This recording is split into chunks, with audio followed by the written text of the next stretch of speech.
Bana, karibu sana mtazamaji wa Mazoea Media. Tayari kwa upande wa wananchi tumeshashuhudia wamemtambulisha kocha msaidizi, na hii inaashiria nini? Ni kwamba hawana tena mpango wa kumleta kocha Rolo kutoka Madagascar ama kuna vipi? Hebu tuangalie kwa ufupi sana na faida yake. Kumbukwe kwamba huyu ametokea timu ya taifa ya Malawi, kwa hiyo alikuwa anafundisha pale. Kuna faida ambapo Young Africans wanaenda kucheza pale.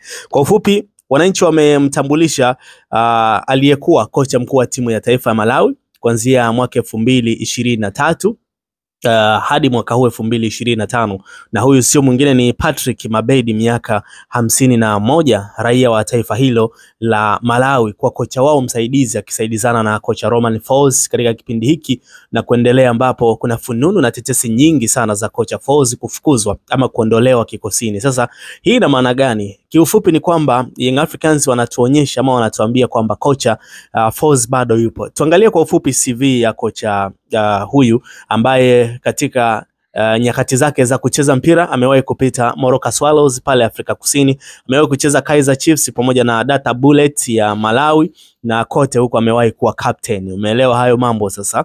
Yes, kwa hiyo ana CV fulani hivi imekaa kimkakati sana jamaa, kitu kama hivyo. Lakini katika career nyingine ikiwa ni pamoja na ukocha, amekuwa kikinoa kikosi cha Malawi. Professional yake kwa maana zile professional qualification ni kuhusiana na elimu ambayo ameipata Ujerumani, lakini pia leseni ya kufundisha soka Malawi na CAF. Vyeti vyote anavyo kama ambavyo Young Africans wameweza kuelezea. Lakini kwa ufupi sana nataka nizungumzie kuhusiana na faida ambayo Yanga wanaipata baada ya kumleta kocha huyu. Kumbuka kwamba Young Africans watasafiri Alhamisi kuelekea Malawi kwa ajili ya mchezo dhidi ya Silver Strikers katika hatua ya kufuzu kwenye mchezo wa kufuzu hatua ya makundi barani Afrika kwa maana CAF Champions League.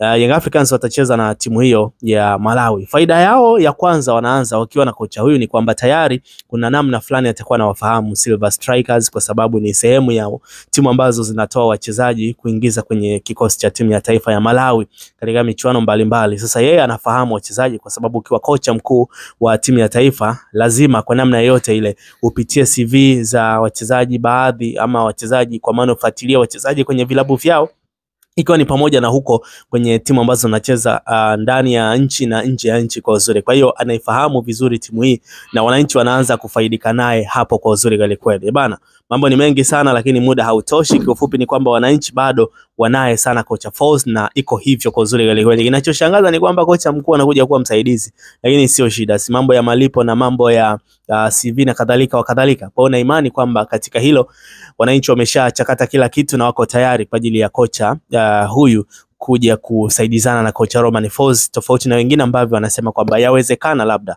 anakuja kuvizia kwamba Folz akiondoka yeye anaweza akakishika kikosi cha Young Africans kwa muda kama kocha wa muda. Anyway, inaweza ikawa ni sawa, lakini kwa sasa ndio hivyo taarifa rasmi kutoka Young Africans. Bana, hii ni Mazoea Media, shikilia hapo bado tuko mpaka pale ambapo kitakuwa vizuri. Subscribe, like, comment, share, shiriki na mwenzako, mambo yakae vizuri sana. Enjoy.